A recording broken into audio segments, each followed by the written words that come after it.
Hello and welcome to Pastor Well. I'm Hershael York, Dean of the School of Theology at the Southern Baptist Theological Seminary in Louisville, Kentucky, and Pastor Emeritus of the Buck Run Baptist Church in Frankfort. I like to talk on Pastor Well about subjects that pastors need to think about, and there's nothing you need more than personal growth. Now, I know if you've been to Bible college or seminary, you think, well, I did that. No, you never stop growing. You need to push yourself to continue to learn and to grow for as long as you live. It will prolong your life and extend the influence of your ministry if you're always a learner, a grower. Well, how do you do that? It might be that indeed you go through a formal schooling. Some of you need to go back to school, get your MDiv.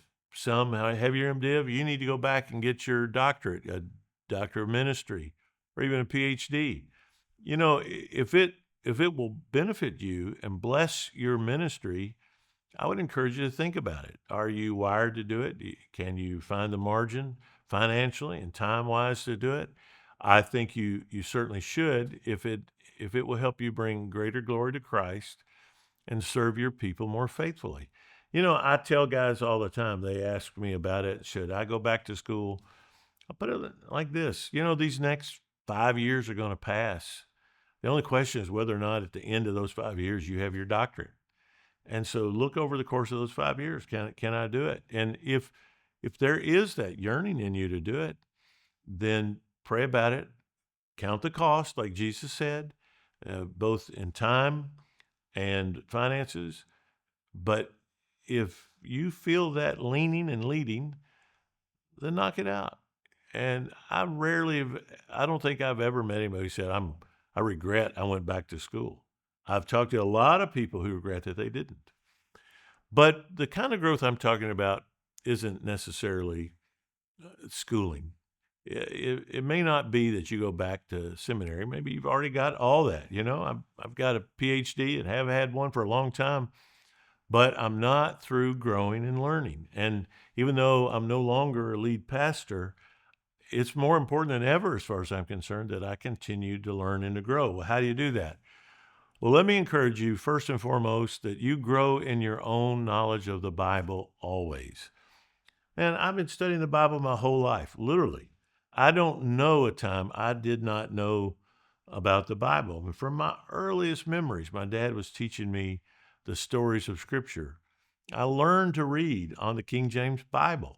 And then through my childhood on into college, seminary, I've studied the Bible my whole life, but I still don't know enough of it. I read every day. I followed the McShane plan. You can look that up, find that easily.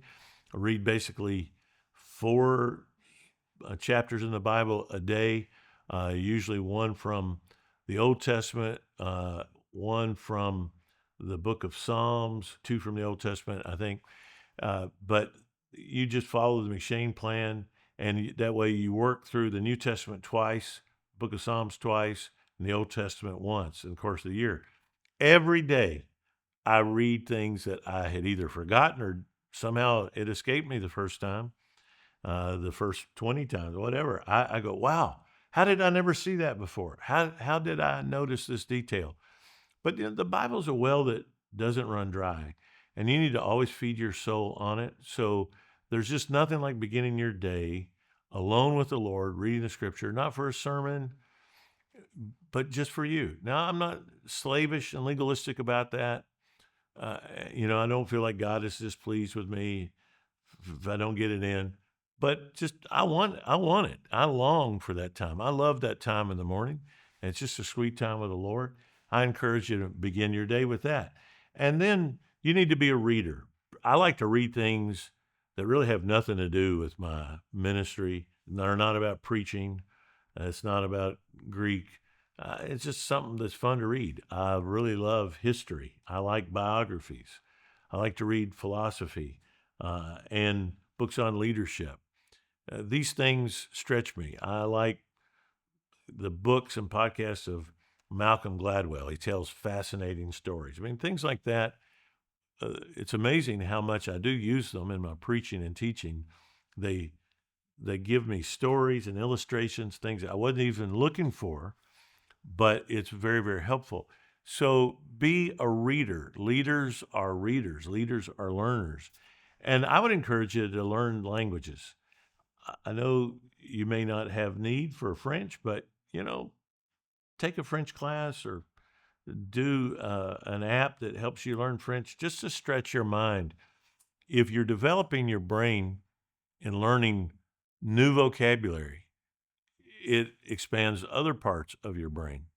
And so I like to learn languages. I'm not, my PhD is actually in Greek and New Testament, but I'm not great at Hebrew.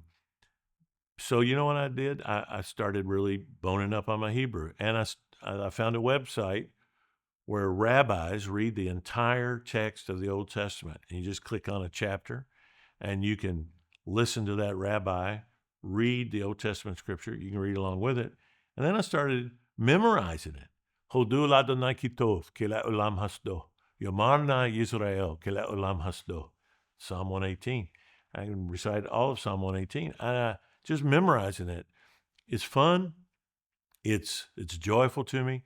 You really pick up on the poetry and the rhythm of it in the Psalms. It's just, there's really no purpose to it other than my own benefit. But I like doing that. I would encourage you to do something like that. It's totally outside of your experience. You're not necessarily doing it for anything but the glory of the Lord and your own enjoyment. But that's helpful. Learn how to adopt useful technology. Don't be a Luddite, someone who's afraid of new technology. Learn all those features on your iPhone Notes. All you can do with Notes, how you can use Notes to transcribe meetings and all that. Most of us who have an iPhone or a smartphone, it's got 1,000 features on there we've never thought about or used. Well, push yourself. Go on YouTube and watch some videos about how you use the things that are right there on the phone you have. Push yourself to adopt technology that will make your task easier and more efficient. If you're married, develop hobbies with your wife. What do you have that's what I call common ground? What are the things you both like? And what's the new ground?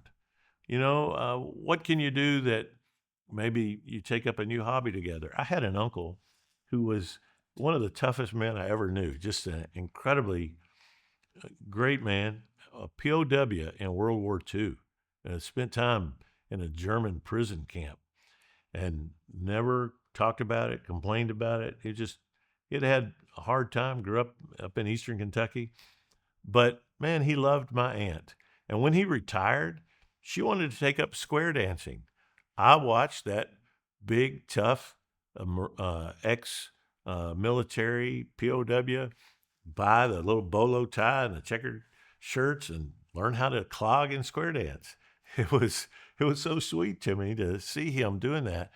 But you know what? He was saying, hey, I'm not going to just sit in a chair and watch TV in my old age. I'm going to do things that please my wife and enjoy life with her. I think that's such a healthy thing for us to do.